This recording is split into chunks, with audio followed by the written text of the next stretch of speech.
Hey, what's happening, everybody? I'm Larry Roberts, and this is another episode of the Readily Random Podcast. Hey, you could be larger than life, bigger than the world, living out the hopes and dreams of every boy and every And with me, I have Levi King, and Levi is the CEO and co-founder of nav.com.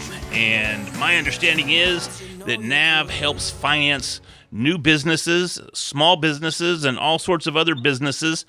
Levi is a serial entrepreneur. I think he's had about 8 different businesses. I might be off by 1 or 2, but I'm sure he can fill in the blanks. So before I give away all of the dirt on Levi, let me get him in on the conversation. Levi King, thank you for joining me, sir. Thank you for having me. I'm excited. we had some lumps getting started, but it's cool, man. It's cool. It's the nature of the business. So whenever the technology gremlins want to get involved, they get involved even if they don't have permission. So no worries there. So Levi, tell us more about yourself. Now, did I get everything right with the lead in? Am I close? Yep, pretty close. Okay. So where did I miss out? I'm married. I have 6 daughters. My wife and I have 6 daughters. That sounded really narcissistic to say I have 6 daughters, but she did all the hard work. Love to read, love to get outdoors, love to travel. Been to over 90 countries with my wife. Been to 49 of the 50 states. Wow. So, love to work and build businesses, but like to do some other things too. Man, that is cool. What's the one outstanding state that you still need to get to? I argue there's one state there's no reason to go to. Okay. You guess it? People either get it instantly or they don't. It's North Dakota. Oh, okay. Every other state's got a reason, but not North Dakota. Why doesn't North Dakota have a reason? I mean, is it supposed to be cool looking up there, or is it just flat and cold and crappy? I think it's a wasteland with fracking or something like that. A wasteland for fracking. Okay, I mean, I can buy that. That's cool.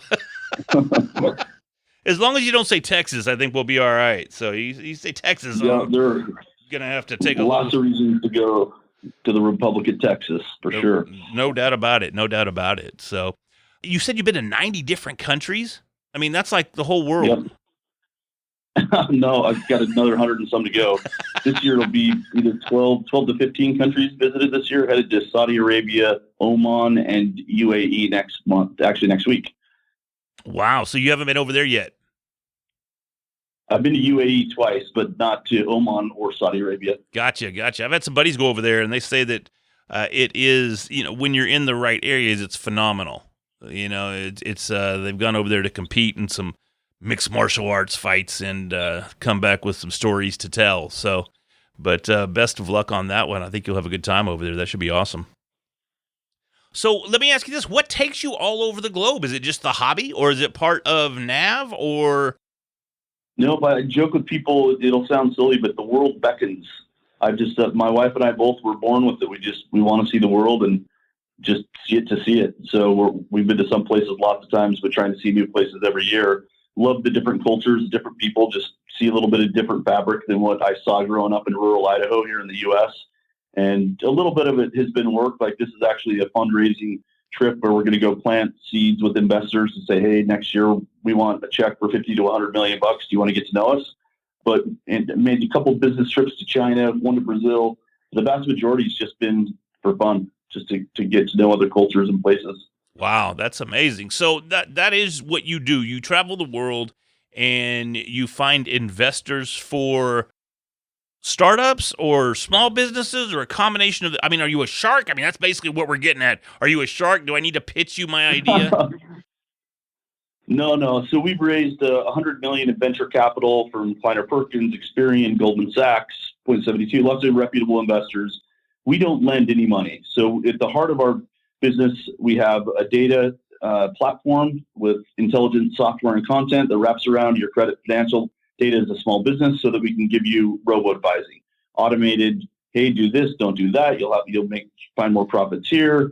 Pay off that loan with this loan, just to help them run a more successful business. We've got just over 1 million customers now in the U.S. Wow. We're still all domestic today, and we make recommendations for business credit cards, business loans, all types of financing, and we make money if that recommendation is successful, and then we get paid by the financial institution that they go to.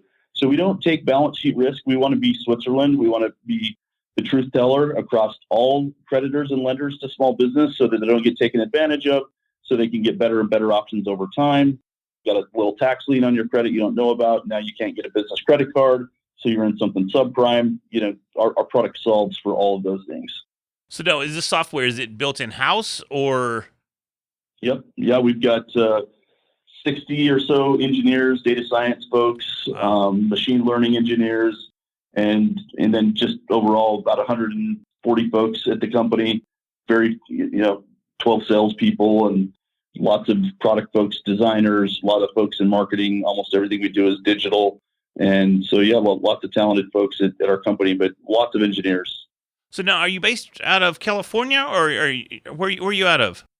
I live in San Mateo. I have an office here in San Mateo. It's a small office. And then we have 120 or so in Salt Lake City Metro. We've got about a dozen in Philly, and then we have another handful just that work remote from their home, Texas, SoCal, Florida. Yep. That was kind of where I was going. Do you have people that work from home? Because, I mentioned just before we got started, been in IT for a long, long time. And the company that I happen to be employed with, they're not real big proponents of working from home, even with their IT folks. And I mean, of course, they know me, so they're like, Larry, we're not going to let you work at home no matter what the policy is. But aside from that, they don't really care for anybody working from home. And we're trying to change that mentality. Help me out, man. What is it that when you're sitting back, and I know we're a little off topic here, but I'm going to try to pad my own pockets a little bit with this interview. So what do you look for from an employee's perspective of going, hey, I could let this employee work from home? So this is something we started getting serious about a couple of years ago and really tiptoed into very carefully because we wanted to preserve culture. So it's a tough question to answer to say, if we never meet this person and they never step foot in this office, how will they feel a part of everything that's going on here? It's not an easy question to solve. And so because of how we're regulated, there are some positions you just can't work from home because we handle PII and there's just certain folks that's never going to be part of our value prop to them. There's other ones like an engineer where it can be a part of the value prop. And so we practiced in a couple ways. We were a little bit opportunistic in that one of our really good engineers wanted to move to SoCal to help out her parents that are aging. And she was also a manager in engineering. And so that was like a little bit more complex problem to solve if you have a manager that's remote.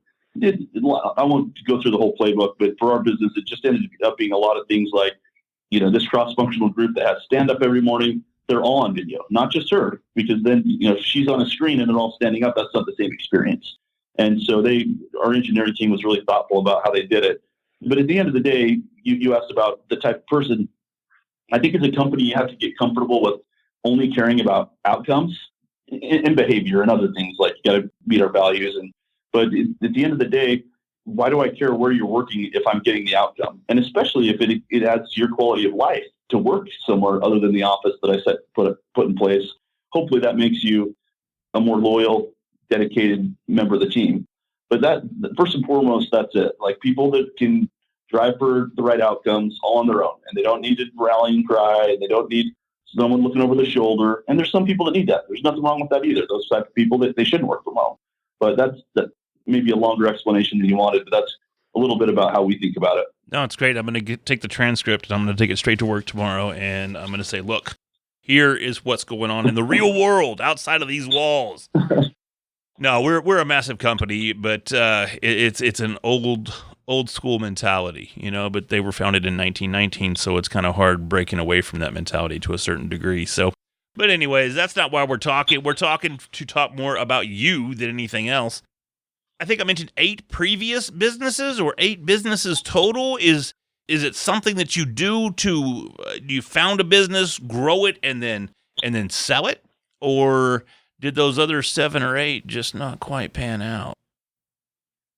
No, that's a great question. And actually, there's a long answer that we'll probably skip, but that's something I actually just gained an answer to in my life in the last 6 months or so. Oh, wow. When I started working with I've been working with an executive coach now for about a year. He's a psychologist and helping me understand why did I get tired of one business and go to the next? Because I'm not tired of this one. This is the longest I've done anything. And why is that? And so, but no, my first company was a manufacturing company. I didn't come from money. So I left college to start an electric sign servicing company. I had a pickup truck, 24-foot extension ladder, and a bag of tools. I would drive around at night and look for signs that were burned out. I would cold call the next day. Scared the shit out of me. I'm an introvert. Selling was learned behavior. And my first month I did $8,000 in profit, and I bought a boom truck that would get me up 80 feet in the air so I could do the same thing but with bigger signs. And I also got into the installation business. And that first year I was open for 9 months, started April 1st, and ended up doing $150,000 in profit. And I was 22, I think, at the time, maybe 23. And so then I thought, there's 5 sign companies in the Treasure Valley. This is in Idaho, Boise, Napa, Caldwell stretch. And there was 5 companies that did signs. One company was second generation, kind of a son that couldn't do what his dad did. And so I figured out, hey, this guy never has any work. I could sell a manufacturing job, outsource it to him, and then I could sell anything. I could be in full business. So he agreed to that. And then about a year later, I realized I should just buy all of his equipment and let him go sell camouflage was what he really wanted to do. So that was business one. Got to like $3 million in custom manufacturing revenues in just 2 or 3 years. It was incredibly brutal. I didn't have any experience running a business. Very difficult. And then I sold it. And I started in the third year, I'd started an outsourced sales and marketing company, and that was doing really well. And I realized I didn't want to be an electric sign company owner in Napa, Idaho the rest of my life.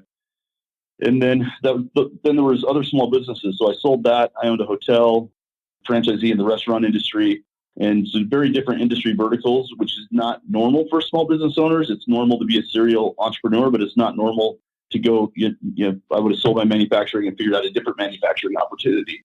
And then all of that led to my first venture-backed business now, which I've done 3 where I've raised venture capital, but I'll leave it there because I don't know how much of that story you want to tell or you want me to tell. This is your podcast. I host it, and I'm here to share your story. So I'm not going to cut you off. It's the more we learn about you, the better off the audience is in getting to establish some sort of relationships. A fair question is a fair statement, because they do start to kind of get to know you through the podcast, and they do try to determine whether or not there is additional value in listening to the remainder of the show. So by all means, if it gets too wordy, I'll cut it out. I mean, I've done this for a little while too, so I know what's up. So let me ask you this, man, because I've started businesses. I consider myself somewhat of a moderately failed entrepreneur, because as I just mentioned, I've worked for a company for 21 years. That's kind of the antithesis of a entrepreneur. But during that time, I've started and sold a business or two, and even what I'm doing now with the podcast, it's a business. I formed Readily Random Media LLC, and I'm doing some work on the side there as far as get a little side hustle, a little flash cash. But to do it full time would be kick ass. That'd be pretty awesome. But don't tell anybody I said that, because nobody else listens to the show but me and you. But like, for instance, the sign gig, and I've got friends that are entrepreneurs as well, and they face this same issue. And I'm asking this for all, because my podcast really is geared towards a smaller startup type scenario. So say somebody's got a side gig going and a sign business. That's perfect. And we don't even have to use a sign business. We can call it whatever. My thing was a pool business. I started a pool service company, and I was cleaning pools out of the back of my Mustang. Okay. I mean, that didn't look odd, did it? But that's how bad I wanted to do it, right? So I built up my pool business. But my biggest challenge, and I have to imagine was a challenge for you when you got off the ground as well, quite literally with your ladders, was pricing your product or pricing your service. Now, me, as a pool guy, I didn't even own a pool, right? So I'm sitting here trying to price something that I don't even own, so I have no idea what these competitors are charging in the area and what their services offer, etc. A buddy of mine, he started up he was building pools. And I said, well, why don't I clean pools and repair pools? He's like, kick ass. I'll tell you everybody you get it. You find somebody that wants to build a new pool or something, whatever, we just pat each other on the back. But I had no idea how to price things. And I've seen that in a variety of different businesses. How did you go about finding out how to price these things? Did you say did you call other sign repair shops and go, I have a sign that's broke? What do you charge per hour, or what do you do there? Yeah, that's a great question. So I think the answer varies greatly depending on what it is you're doing, obviously. But you said let's start with that one. So that's a good example. When I was going to college, I was working at a sign company to put myself through school before I left and built my own company. And the owner of that business saw that I was harder working and smarter than maybe a lot of the people that had worked at his company in that role, which is very just a manual labor role. And he said, what are you going to do after you're done with college? I said, I don't know. I know I want to start my own business. And he said, well, if you'll stick around here for another year and agree to leave the state so you don't compete with me, I'll show you the ropes. And I said, great. And so I got to see how he priced servicing, which is really simple. It's just hourly plus if you put any product into the sign, there's a markup. So I was fortunate that there was a really simple equation, at least to get started. And then I moved from Salt Lake to Boise, or to Nampa, where I started my servicing company. But I had to get licensed. So I got a job at a sign company in Boise for it was like 6 months or so while I got my electrician's license, journeyman license. I got my contractor's license so that I could even do it for myself, right? And so I got to see how they priced and just talk to smart people and ask a zillion questions of that business. There was older guys that had worked in the sign business. In that whole valley, like I mentioned, there's only 5 competitors. And so this guy, the guy that ran the servicing crew, he probably worked at all of them at some point. And so just getting a lot of information. I don't think I called and asked for people's pricing, but I was sure as heck would have if I needed to. That's like, no question, that's what I would have done. And so it was simple. And this is why it's so funny. I was so scared to make cold calls because they all charge $90 an hour to service, because they're sending out a boom truck. It's expensive. And then they were marking up materials 100%. And that was pretty much everybody's doing the same thing. So I'm cold calling and I'm scared shitless to say, I charge $45 an hour and I'll only mark stuff up 50%. Like, why would you ever be scared to say that? Right. Like, right. I was not born a salesperson, because that should have been something I was very confident. And I got confident as people said yes. Right. I get plenty of no's, you get yeses. And so, and that wasn't an industry I could sell on price forever. So I was able to get into business selling on price and then forge relationships and sell value and do other things beyond just selling price. But yeah, that's how I did it to start off. And I'm glad to hear that you say you would have done the whole calling for pricing as well, that wouldn't have been beyond the, I don't know, ethics of it all. I don't know that it's unethical. I felt guilty at times doing it, but I don't feel guilty today because, it helped me establish my business. But I found myself in the same spot that you were in, wanting to charge like half. And then I was driving, Dallas-Fort Worth is a fairly large metroplex. And I would take every job. I didn't care where it was. And I snagged a pool that was in Arlington, which that's way far away from where I live, honestly. I mean, it's a solid hour plus drive over there. And it was a hotel, so I thought, all right, I'm gonna charge a lot. No. They got the regular rate as a house. And, one of the big mistakes I had was not saying no and being afraid to say no instead of really focusing on an area and establishing myself in an area. I didn't think about it. I didn't think about those aspects of things. I was always just afraid to miss the sale, afraid to not make a sale, meaning I wasn't focused on selling. I was just focused on getting whatever fell in my lap. And I think that's a huge mistake for a lot of startups, that they just take everything that falls in their laps. Yeah, I totally agree. I was so scared for so long that I wasn't going to have enough work to keep it busy that I would take work from anyone. I mean, I would do, even when I was manufacturing, I would do estimates. I would make sure, like, there's some months the goal is to break even. It's a slow month. In other months, where that's not the goal. So I would rather take a job at break even and make sure there's work that last week of the month for my employees than just lose money because they didn't have any work to do and I'm paying them. And so I remember I had this one customer that was just a pain in the ass.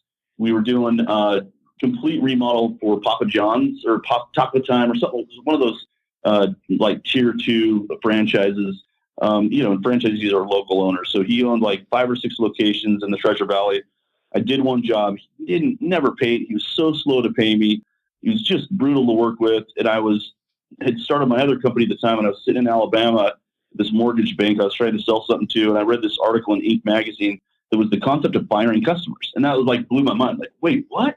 You'd fire a customer? Like, and I had this guy on my mind because he was such a pain in the ass and would never pay me, but was so demanding. And so I fired him. And it was like so liberating, but something clicked like, wait a second. No, that guy's abusing my company. So he's finding his success by abusing me. And so I fired him, and he came back, and I was young and I don't think I got the dynamics at the time, but like we wheeled and dealed. And I'm like, you have to pay me 100% before. Well, everybody else is 50% down. I'm like, I don't care. Go to them because you don't pay me the other half. You know, I have to squeeze that money out of you. So finally, he agrees to pay me 100% up front. I remember, like, I can't believe I got him to do that. And now then I got older and wiser, and I was like, no, he burned everybody else so bad. I was probably his only option. Right. And so turned a shitty customer into a good customer, took control of my own business. And yeah, I mean, if you don't value your own time and your own assets, like who else is going to value them? Right. And that's still, even to this day, that is something that I struggle with is, you know, if I feel like I'm a subject matter expert, I can sell the shit out of something. You know, I can make you want it. I can do whatever I need to do to move that. But if I don't necessarily have the confidence that I think I need to have to overcome any real technical objections, I flounder. And considering I had never been in the pool business before, I found myself floundering quite a bit, you know? And I have to imagine that people, if you're not starting a business that maybe for the right reasons, you're just starting a business because you want to start a business, you think I'm tired of working for the man and I'm going to work for me, and you don't focus on something that is something that you are skilled at or that you have experience with, I think that can kind of trip us up. But even today, I still will not ask for excessive amounts of, not even excessive, par for the course pricing for services rendered. You know, if I do a little art or something for someone, I do some podcast art for somebody, I don't charge them what I should charge them. I go, I'll do it for $75, you know, when really it's about a $300 endeavor. You know, you go anyplace else, you're going to pay $300 for it. And old Lair, I'll be your buddy. Because I always have that mentality of, and tell me if you've experienced this or if you ever experienced this and it bit you in the backside of, I'll do it for cheap this time because, by gosh, there's going to be work that comes from this because I'm going to make a good relationship. Yeah, that's actually, so I have had success with that. So I when I had my manufacturing company, I was cheaper on the servicing. And I fixed this sign that nobody could fix. It was actually lucky. There's a technical reason that's too boring for the podcast on why I got lucky and no one else did. And the guy's like, oh, I'm about to remodel all my Brunel tire stores in the state. And you want to put in a bid? I'm like, sure. I mean, that one job put me on the map. But I did servicing cheap, and then I picked up the lucrative manufacturing revenues from that same company. But I think it can be a lie that we tell ourselves that, like, I'll do this first one cheap and get more. When the real reason is we're too scared to ask for the money that we're worth because we feel like we're nice. We got to do nice things for other people. And I should probably tell you one more piece of the story of that sign company, since the subject of the podcast, of course, starting, you're attracting people that either want to start their own company for the first or second time or whatever. I was actually too chicken to leave my job. So my wife was working some like $10 an hour job at Micron in Boise. I was working at a sign company that was my soon-to-be competitor.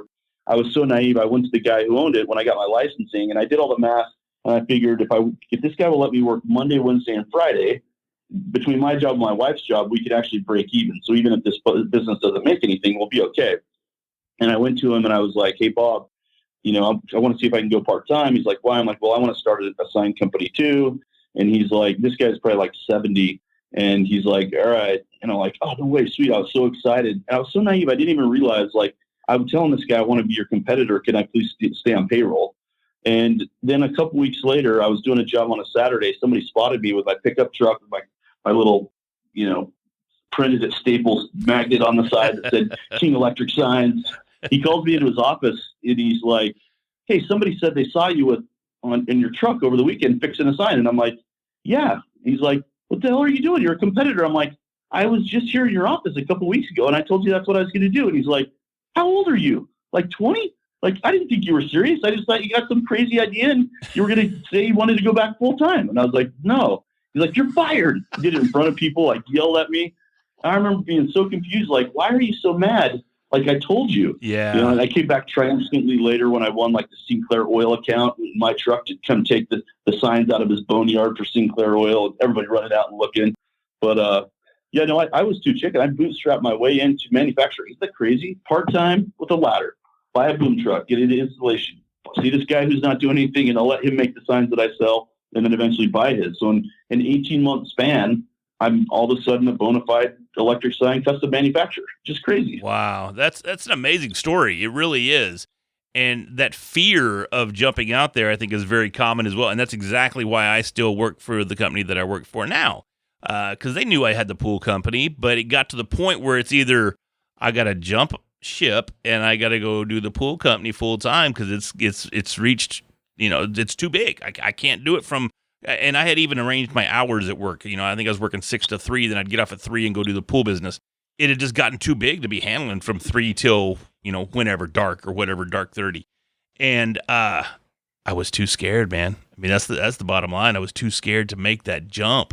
And because it might have stung, it might have stung for a while or it might have stung for a long time. Or what if I do quit and now here I am, I've got all these years behind me with this company, and I just walked away for a pipe dream, and it just, all that doubt just comes rushing in, and I think giving into that doubt, not that I'm still working for the same company, but the fact that I gave into that doubt and didn't make that leap, I think that's my biggest regret of selling the pool company. What would be one of your biggest regrets from any of your companies? Oh, you mean a regret I have? Not a hypothetical, but an actual regret that I have? I mean, you can make it hypothetical. I mean, I don't want to get too personal here. I don't. Yeah, I think. Let me think about that. That's a great question. I try to live a life of no regrets. Like, I like to joke with people, but I'm dead serious. One of my top 5 life regrets is that I didn't see Linkin Park in person in concert before Chester died. So that tells you I don't actually have a lot of regrets, even though that is really one of them. But, with my manufacturing company, I thought that I could hire someone. I promoted a really good salesperson to run it. And I thought, oh, now I'll just let it tick along. I read this rich dad, poor dad baloney it's not a baloney concept, but it was baloney for me. That's like, oh, set up a business, hire someone to run it, and then keep the cash flow and do something else and just do that your whole life. And I didn't realize he wasn't going to run the company like I run it. It was his company. He hit me up for ownership, and I told him, no, man, I went through blood, sweat, and tears. That was stupid. I should have let him earn equity over time. So when it was time to sell the business, I got, a fraction of what I could have sold it for when I was running it. It was doing the top line, but he wasn't good at managing bottom line. And I actually sold it to him. So he poorly managed the business into a spot where he could afford to buy it from me. Smart of him. That's on me. See, it's those things that you don't even know to think of, in all honesty, that come back and they just snag you when you're not looking. And it's just, there's so many opportunities along the way to not even know what you don't know. And I think those are the ones that sting the most. You know what I mean? Yeah. And even at my company now, I mean, this is such a different company because we're technology. We're, 1 million customers. There's hardly any technology companies ever that have sold something to 1 million small businesses. And I feel like we're just getting started. So even at this company, I go, there's 4 or 5 mistakes. I'm like, dang it, we could have done that better. We could have done that faster. But it's also kind of a waste of time because I already paid that tax. And so every minute that I'm worried about that tax I paid, it's a new tax. I'm still paying taxes on that old tax. And so I just try to stay focused on, like, learn the lessons, but leave them learned. Like, they're behind me. Oh, well, I'm looking at the future. I'm focused on the here and now. I'm focused on the next 6 months, the next 3 years. And it's all about batting average, right? Like the hits outnumber the misses. So that's good enough. And when I started this company, so I went as a successful operator and terrible investor, I got it in my head that I was right. Like, my batting average at being right was better than the average person. And that's actually a total it's not true. Like, you have a good idea that you get into business with, and then all of a sudden, like, that alone could have been luck mixed with you having the guts to do it. Mm-hmm. But in this business, when I co-founded it and I was the majority owner, and I wanted to make sure my co-founder was really comfortable with the fact that I'm the final say. And, when I tell this story to other founders or entrepreneurs, like, yeah, you got to be the final say. But it's kind of a setup, because I don't want the final say because I think that I'm right more often than anybody else. I want the final say because I'm not invested emotionally in any of my ideas. I don't give a shit what idea is right. I just want to make sure we pick the right one, and that we abandon it quickly when we pick the wrong one. And I think that's a lesson I wish I would have learned earlier. Would have saved me a lot of pain and heartache. We take on initiatives now as a company, like creating cash flow insights around checking account data, where I'm not making any of the decisions. It's all happening with people that are close to the problem, and I'm seeing what they deliver. I'm like, wow, that's pretty cool. But I'm not making any of those decisions. I've hired people smarter than me in that part of the business to make the right decisions. And so, in your pool business, it wasn't just about the idea to get started. It was, you had to transcend yourself. And that's a leap that's really hard for people to make. Like, I can remember in my first company when I had like a handful of employees, and my job was to be in the office. I grew up on a farm. It was like the weirdest thing for my job to just be in an office. And it was a tiny office I shared with my bookkeeper / everything else. She wore like 50 hats. And I would pace in this tiny circle. And I did that for weeks until she just blew up. She's like, you got to stop walking around in here. I'm like, you've been putting that out for weeks. Why didn't you say something a long time ago? But I couldn't even like sit at a desk. I would go crazy. I had to be on the phone walking around. And so that is one of the more important, like, once you had it going. So your next step when you had that business might not have been to quit your job. It might have been to hire someone. And now all you did was sell, and then you hired two. And then maybe by the time you quit your job, you had 7 employees. But by then you're operating a business. You're not doing the work of the pool guy, right? Right. And that's a leap that's difficult for people to make. Because when you're the pool tech, or I was the sign tech, like, I knew what I was doing. When I'm trying to set up operations, I don't know what the hell I'm doing, right? And you don't realize when you go to start a business, like, I'm a painter and I get paid $20 an hour and he charges somebody $60. I want that other $40. You don't realize, no, when you become your own contractor, all of a sudden your sales, your collections, your customer service, right? You're all these other things you didn't realize you were signing up. You're like, what the hell? I just want to paint. Well, yeah, you then go back to your job and you'll just have to paint. Yeah, that's hard. It's a tough pill to swallow, honestly, because it can be overwhelming, very overwhelming for a lot of people.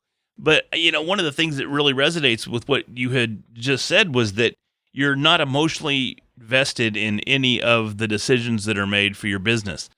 You just want to take the best decision and move forward with it. And I think that's something, and I can only really speak for myself, but that's one of the difficulties in anything that we do, is being able to, as you just said, transcend yourself, let go of your doubt, let go of taking something personal. I mentioned at the very start of the podcast that I'm doing this National Podcast Post Month, which is podcasting every day for November. And I thought I would challenge myself the most by going live on Facebook and doing it live. No guests, no nothing, just Larry talking live on Facebook. What in the hell am I going to say? And what makes me think somebody's going to listen? And they may not be, but the whole thing is, I have to remove myself from, if they're not listening, don't take it personal. It's not a personal attack. It's maybe a topical, maybe you're not speaking about what they want to hear, maybe whatever it may be. But the bottom line is that we take all these things personal, and we want total control because we aren't able to draw that line and go, this is business, this is not personal. And I think that's very, very difficult for a lot of people. Yeah, I think I'll use selling as an example. That I mentioned already that's a learned skill. And what made selling easier for me was realizing it's just math. And once I realized selling is math, then it wasn't emotion, then it wasn't scary, and it didn't hurt when people said no, because I can control how many pitches I make. I can influence how many say yes, right, as my skills get better. But there's always some subset that, like, hey, to get 3 out of 100, I just have to be able to speak English if they speak English, and if not, speak their language, and they'll say yes. Because there was just 3 that were going to say yes. And there's a maximum of 6, and I got to get better at those. But, like, I just means I got to get through 200 when the best person's getting through 100, because I'll get the same amount of sales. As soon as I realized that, then it wasn't scary to me. Like, it was just, math isn't scary to me, right? I'm a left brainer. So I think there's so much emotion in business that we create these emotional taxes around lots of things. Like another totally different but random example is, like, at our company, there's no dress code. Like, why the hell do you need a dress code? So you got people like dressing differently. So we have one of our in-house recruiters that wears a suit and tie because that's how he feels professional and that's how he likes to dress. We've got engineers that maybe didn't even shower the last 3 days and look like it, and that whatever. As long as they don't smell, they're okay. They're good to go. So, but when we create these rules, like, what are the words we can and can't say in the office? Can we say shit? I mean, come on. Like, that's just an emotional tax everybody's going to spend when they come in the door, that now they're less productive. But I think it's also true for the owner of the business. Like, you don't have the luxury of worrying about extra shit. So, like, get as much off of your mind as possible, and you'll be the most effective, because then you got all your emotional and psychological energy to spend in the business. Wow, that's awesome. So we've been talking for a while now, longer than I normally talk, to be honest with you, but I've been enjoying the conversation. And I want to make sure that we get whatever your message is that you have for us today out. You've gotten a lot of messages to us today, and I really appreciate that. But I want to make sure that we don't leave you hanging. So if there's one thing that you wanted to make sure we learned from you today, what would that one thing be? Yeah, so I get asked pretty regularly, like, what's your one piece of advice? And because it depends on the topic, right? But there's one thing, there's one Leviism. Maybe I read this somewhere. I don't remember reading it somewhere, so I'm taking credit as the author and I shouldn't. Oh well, I don't know that I am. But my biggest piece of advice to other entrepreneurs and CEOs is to be authentic to the point of consistent vulnerability. That's, if you're that authentic to the people who work with you, to your customers, to the partners that you rely on in business, people just trust you, and your life is a lot easier if you don't have to remember how you presented yourself here versus there. I wish I would have learned that sooner. I tried to wear a lot of masks in my life, thinking I had to. Like, hopefully they don't know that I grew up shoveling cow shit, because maybe they won't trust me with this contract. No, be your authentic self. You'll be the happiest. It will endear people to you. As a leader, people will give you a lot of rope, and they'll just know that your intent is good. So that's my one message. Authenticity it's really difficult in the world where so many of us grew up in religions where we're told to live and look like this, or in social circles where they say live and look like this. We go to a university, we're told our whole lives who we're supposed to be and how we're supposed to conduct ourselves by all these different ancient frameworks that lead us down a path where we usually become very inauthentic in many parts of our lives. And then we're the happiest when we're watching a game with our friends, or when we're at a concert, when we can just be ourselves. And then we're the most miserable when we had to put on like 17 layers of inauthenticity through dress codes and all that kind of stuff. So that's my biggest piece of advice. Be authentic to the point of consistent vulnerability, and you will find freedom and happiness in life and business in extraordinary ways. Kick ass, dude. So if you have any openings, let me know. I'll send you my resume. I'm just kidding, not really. But tell us real quick before we let you go, how do we get a hold of you, and what are the best ways to learn more about Levi and decide whether or not Nav is something that works for us? Sure. My Twitter handle is King Levi. If I could find Levi King, I would try to get it from him, but I haven't found him. So King Levi's Twitter handle. LinkedIn is /Levi King, and or just call our company and see if someone can find me. That sounds cool, man. That's great. Well, man, I really do appreciate it. Hang on just a minute. Let me wrap this thing up, and I'll be right back with you, okay? Hey, everybody. It's been another awesome episode of the Readily Random Podcast. Today, Levi King hit us with some knowledge. And, it's interesting because authenticity is how he summed up our conversation. And that's something that I've been practicing with 10 Minutes In, or the live podcast I'm doing on Facebook, is I'm just coming on and doing my thing. And I find myself to be much more relaxed. I'm enjoying it. It's got me so fired up. I even made it a real podcast. I'm just waiting to hear back from iTunes to make it official. So that's pretty cool. So anyways, I want to say thank you once again for listening. And remember, if you want to start your own podcast, check out my highest rated and featured course on Udemy right now, 1 + 1 = Podcast, the simple formula for podcasting success. So I appreciate it. We'll do it again next week. Take care, everybody. Bye-bye.